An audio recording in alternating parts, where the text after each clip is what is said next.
Bem, eu vou conversar agora com o médico Marcelo Sampaio. Ele é coordenador da cirurgia plástica do Hospital Sírio-Libanês, em São Paulo. Doutor Marcelo, é um prazer falar com o senhor nesse momento. Boa noite. Boa noite, Mauro. O prazer é todo nosso.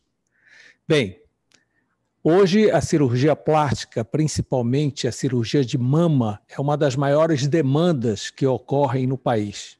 O Brasil é um dos principais países a recorrer à cirurgia plástica. E quando se fala em mama, quando se fala em plástica, naturalmente se fala em silicone. Eu estou certo ou estou ultrapassado? Está certíssimo, Mauro. Existe uma demanda pelo aumento mamário com uso de próteses de silicone crescente ao redor do mundo. E existem alguns números que nos deixam surpresos. Você faz ideia de quantas mulheres no mundo são usuárias de próteses de silicone? Não tenho a menor ideia. Aproximadamente 45 milhões de mulheres. Cerca de 3% da população adulta feminina americana tem uma prótese de silicone. São implantados nos Estados Unidos algo em torno de 350 mil silicones por ano.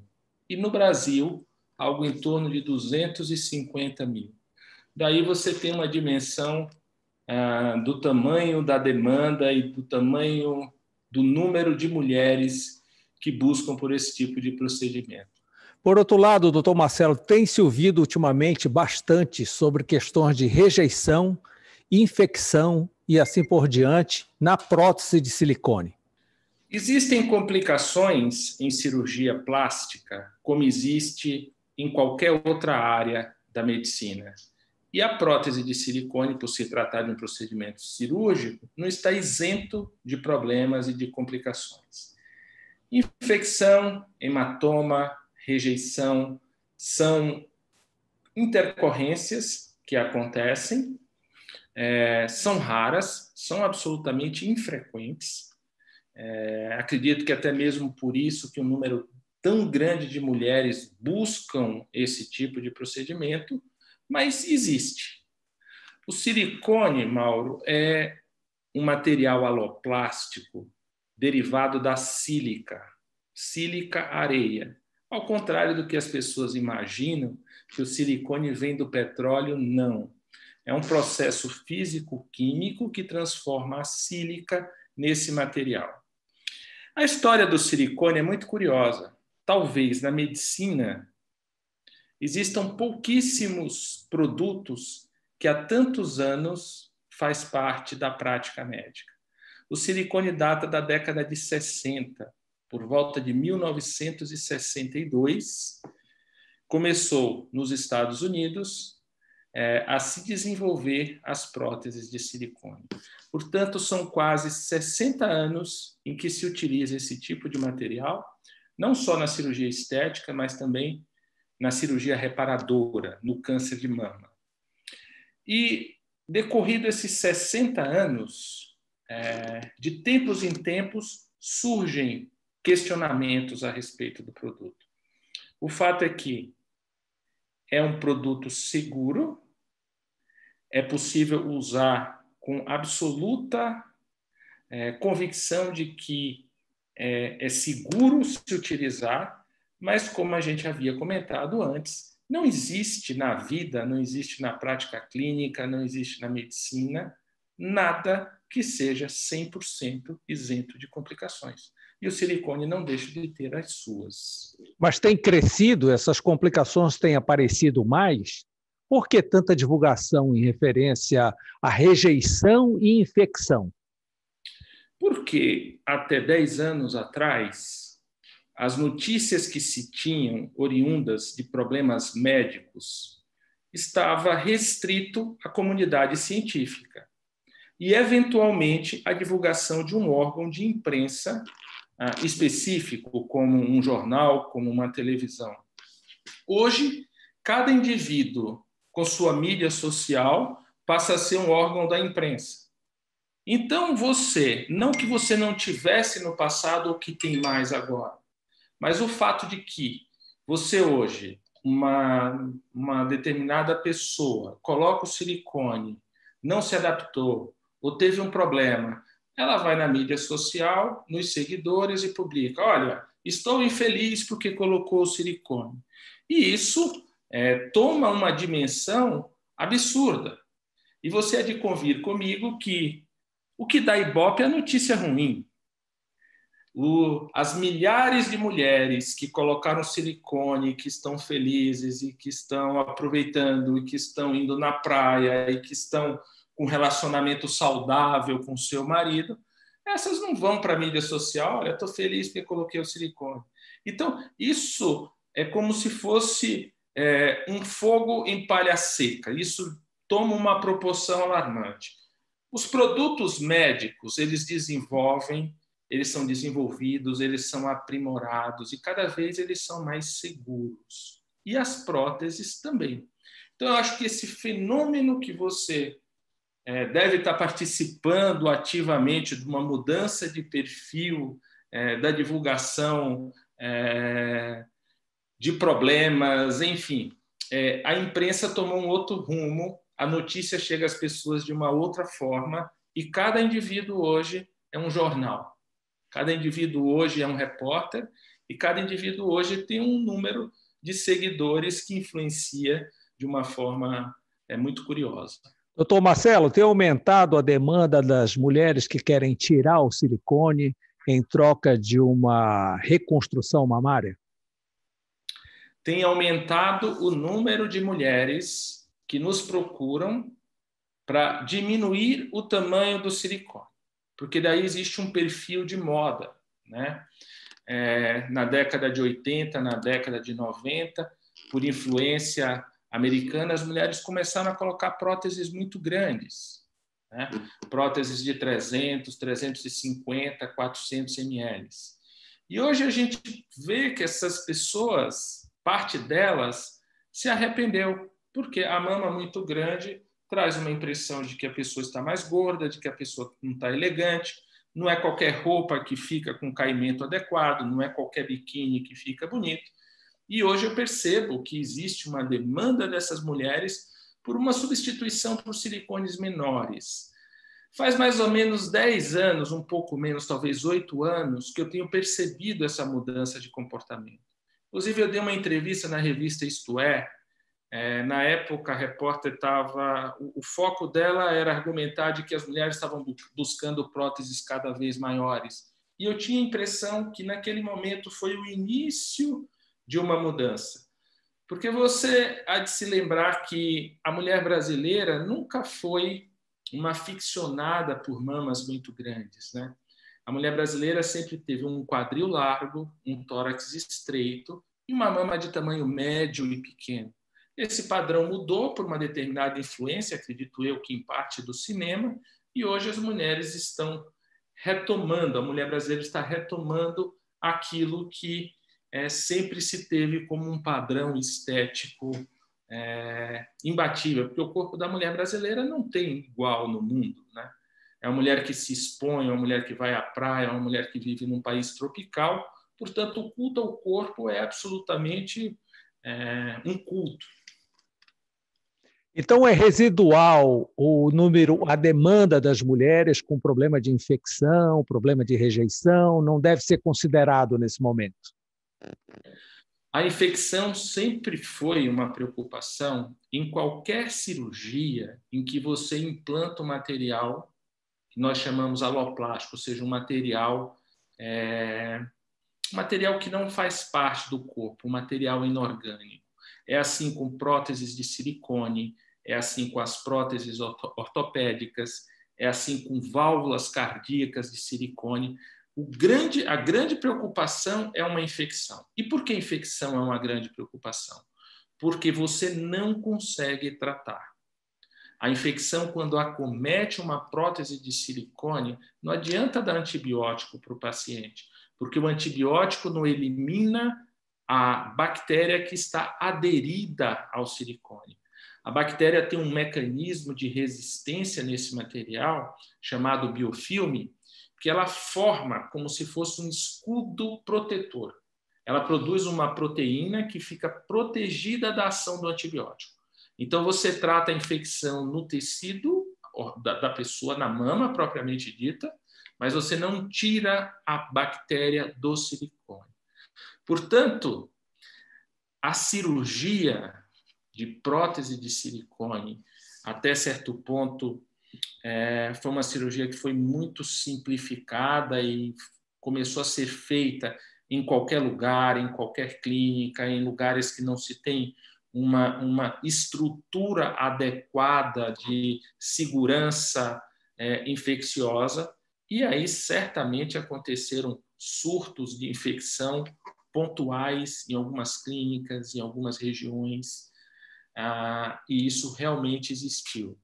Mas esta cirurgia feita com um rigor médico, um rigor cirúrgico, um rigor na esterilização de material, na adequação de centro cirúrgico, é absolutamente segura, mal. Eu faria uma cirurgia dessa numa filha minha. E rejeição, doutor? Quando você coloca um material em contato com o corpo cria uma cicatriz ao redor dele. Isso nós chamamos de reação tipo corpo estranho. O corpo é muito inteligente, então ele entende, olha, aquilo não me pertence, eu vou bloquear, e forma uma cápsula em torno do silicone. O silicone é um material gel, envolto por um elastômero.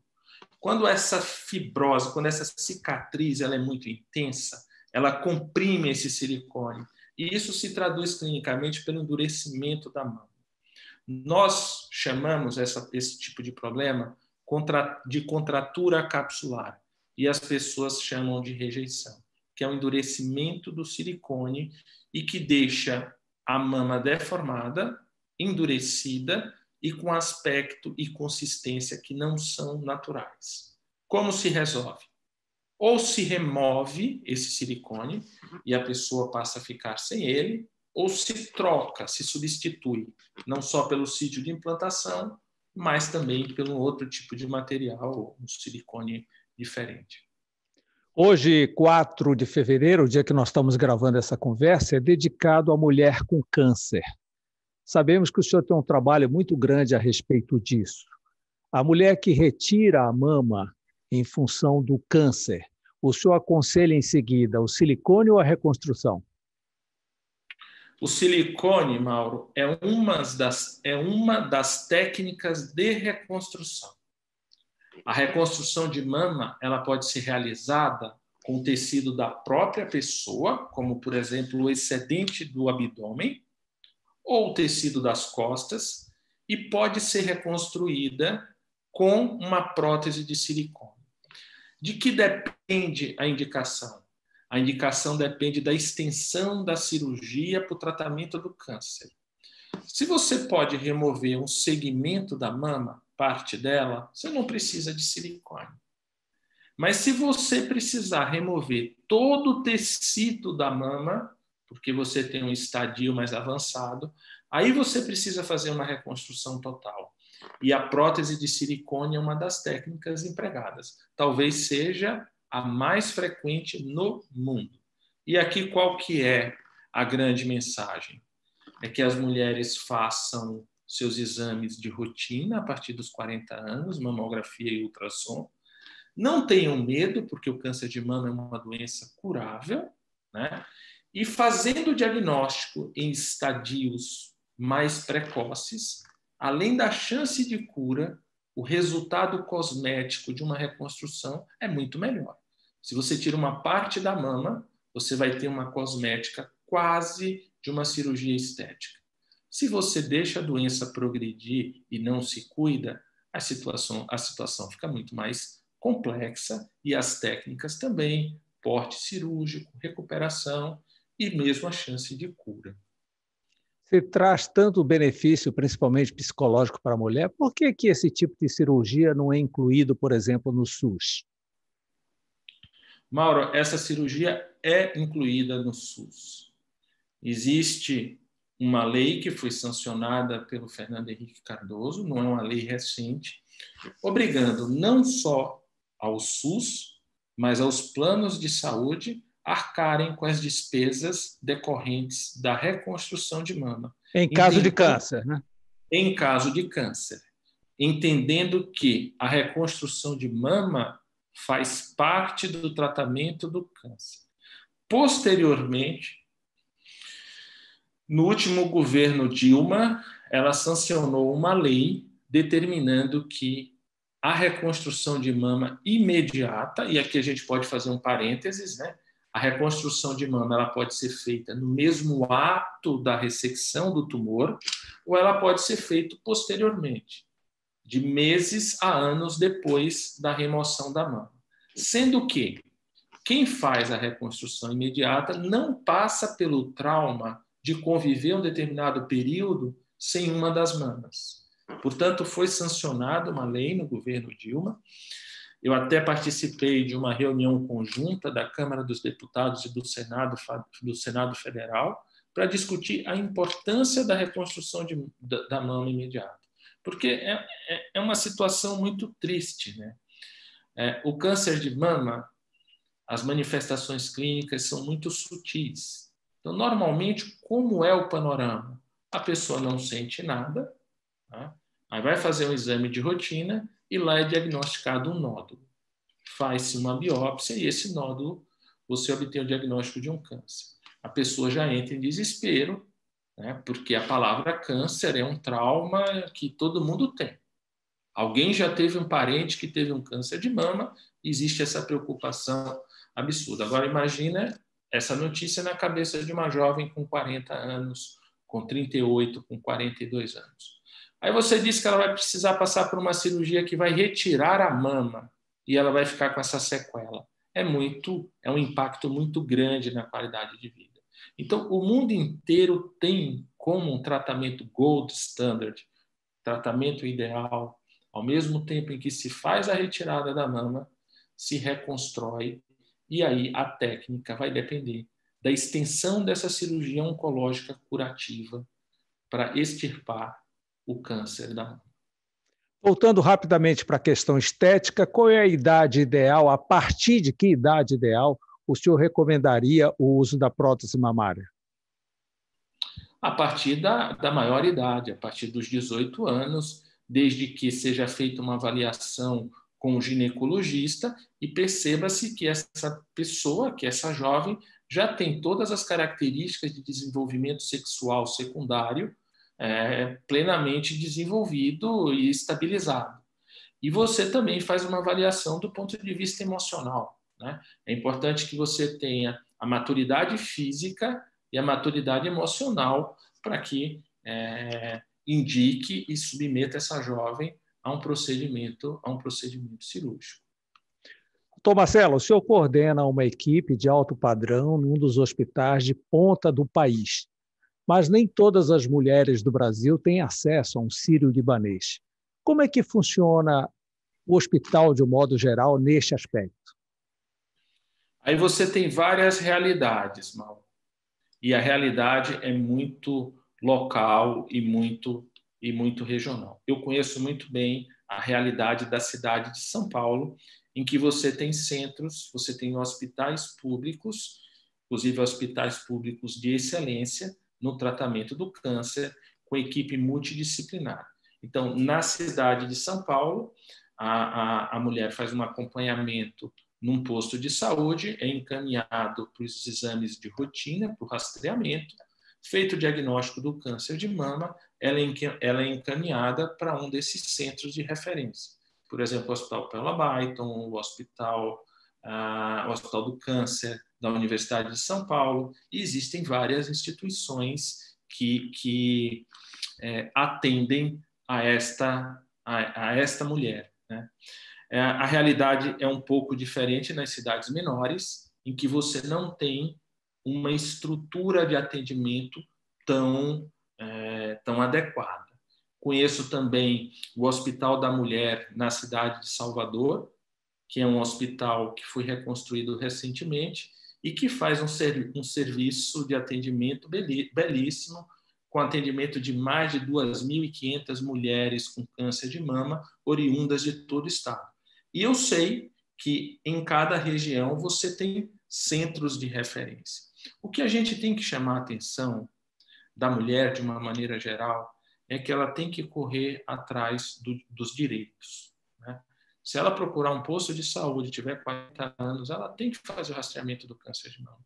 E o profissional que atender essa paciente tem que conhecer as diretrizes e as formas de encaminhamento, porque a gente vive num país que, com toda a crítica, com todas as questões políticas, a gente tem um sistema único de saúde que, a meu ver, é invejável. Poucos lugares do mundo você tem um atendimento irrestrito a qualquer indivíduo gratuitamente. Existe a dificuldade de acesso, né? Existe a dificuldade de informação, existe a dificuldade de que a pessoa conheça os seus direitos. Por exemplo, o direito a ter uma reconstrução imediata. Se ela exigir que, ao retirar a mama, o médico deva fazer a reconstrução de mama e tendo indicação, esse é um direito respaldado por lei, né?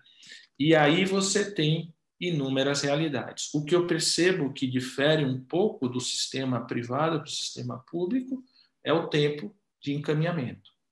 Você chegar num sistema privado no país, sei lá, em 7 a 10 dias você já está operado, você já está reconstruído, né? Você já vai começar a fazer um tratamento adjuvante se for necessário. Realidade essa que é diferente no sistema público. O sistema é mais moroso, é mais lento, e até que se ocorra, até o delta tempo entre o diagnóstico e efetivamente o final do tratamento, certamente são intervalos de tempo diferentes. O senhor profissionalmente tem alguma experiência no setor público? Olha, eu tive uma experiência no Hospital Sírio-Libanês, não no setor público, mas numa parceria público-privada, né, de uma filantropia que nós coordenávamos a reconstrução de mama e que tinha um incentivo do governo. Eu conheço algumas instituições públicas e trabalhei na instituição pública durante toda a minha formação, né? O médico é um profissional que ele passa por todas as fases e acompanha pacientes de todas as classes sociais. Então, a gente tem um panorama muito claro de como é a realidade SUS, a realidade medicina privada e a realidade medicina privada num hospital de referência. Bem, ao contrário do que muita gente pensa, o câncer de mama não é exclusivo na mulher. Qual é o percentual desse problema no sexo masculino? É bem menor do que na mulher. Para cada 100 mulheres acometidas pelo câncer de acontecerá em um homem. Se você quiser uma magnitude do câncer de mama no país, segundo dados do INCA, cerca de 60 mil mulheres anualmente desenvolvem um câncer de mama, né? Você pegando essa proporção, talvez você tenha 5 mil, 6 mil homens, né? Não, se ele 10% são 500, 600 homens. Existe o problema do homem, o homem não pode se descuidar, principalmente homens que têm na família história familiar para câncer de mama nas mulheres, que esse é um novo capítulo da medicina, que é o aconselhamento genético, né? Que se um momento a gente tiver a oportunidade, a gente pode discutir um pouquinho. Mas a atenção do homem deve ser dada para aquela família que tem um histórico muito grande, ou, eventualmente, apareça alguma secreção saindo pela papila ou algum nódulo palpável. Mas a proporção é de cada 100 mulheres acometidas pela doença, um homem. No Brasil, são 60 mil casos de câncer de mama em mulheres por ano. O diagnóstico no homem deve ser muito mais difícil, né? A mulher frequentemente faz exames de imagem, já o homem não. O homem faz o diagnóstico pela palpação, pelo exame clínico. Como ele tem menos mama, quando ele sente um caroço, ele também sente com uma certa facilidade, né? Mas ele não tem e não deve e não é recomendação de nenhuma Organização Mundial de Saúde que o homem faça rastreamento para o câncer de mama. A preocupação do homem é com a próstata, né? Enquanto a mulher tem essa preocupação muito muito evidente e que não pode se descuidar em relação às mamas, o homem tem o paralelo de cuidar da próstata. E por que tem crescido, doutor Marcelo, a incidência de câncer de mama? Essa é uma questão que a literatura não é muito clara em relação a esse crescimento absoluto. Existem algumas explicações, Mauro. A população está envelhecendo, então ela tem mais tempo para desenvolver neoplasias. Esse é um fato, né? A vida média hoje da mulher brasileira são 75 anos. Na década passada eram 65, 70 anos. Então, à medida que você vive mais, você está mais exposto a desenvolver um determinado tipo de neoplasia. Então, essa é uma explicação. Segundo, as campanhas. Não sei se você já ouviu o Outubro Rosa, que o mundo inteiro desperta e atenta para o câncer de mama. Aviões são pintados de rosa, times de futebol vão para campo com uniforme rosa, e isso desperta na população, olha, essa é uma coisa que eu tenho que me preocupar. Então, eu acho que essas campanhas são válidas e elas funcionam, até mesmo para chamar a atenção do poder público, né? Hoje, as secretarias de saúde dos estados, dos municípios, o Ministério da Saúde, tem uma atenção maior ao câncer de mama. Então, você faz também mais diagnóstico, porque você está buscando e porque você está procurando e rastreando mais. E aí existem alguns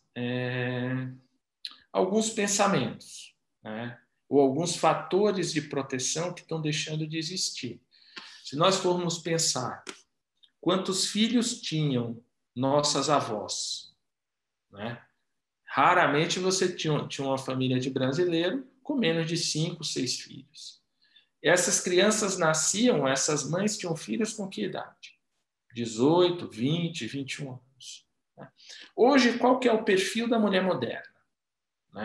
A mulher moderna, ela entra no mercado de trabalho como homem, ela se casa aos 30 anos, ela vai ter o primeiro filho aos 35, fica 15, 20 anos exposta a anticoncepcional oral, tem um filho e amamenta uma semana, porque ela precisa voltar a trabalhar. Então, o perfil da população feminina mudou. Tanto é que câncer de mama é uma doença de país civilizado. No Canadá, que é um país de primeiríssimo mundo, uma de cada 7 mulheres que viver até os 75 anos de idade vai ter câncer de mama. Ou seja, é bem alta a prevalência e incidência do câncer de mama.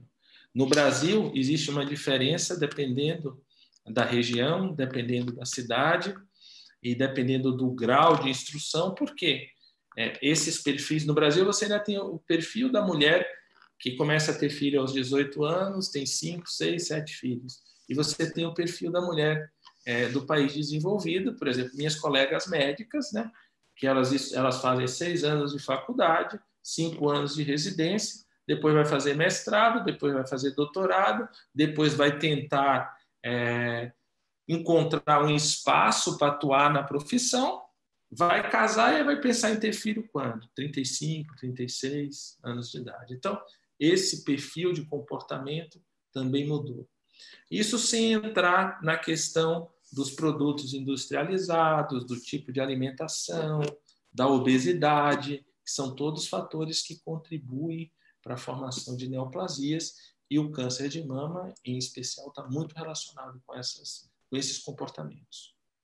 Doutor Marcelo Sampaio, eu agradeço essa consulta pública tão bem explicada, tão bem detalhada. Muito obrigado por essa entrevista. Eu que agradeço a oportunidade, um grande abraço. E eu tenho uma simpatia muito grande e um carinho grande pelo Pará, A minha avó nasceu no Pará. A minha avó nasceu no Pará porque o meu bisavô, ele era um comandante de navio e levava o navio Uita de Belém do Pará ao Rio de Janeiro, com uma escala na Bahia. Então, é uma cidade que a gente tem um carinho e uma recordação interessante. Muito obrigado, viu? Boa noite para o senhor. Boa noite.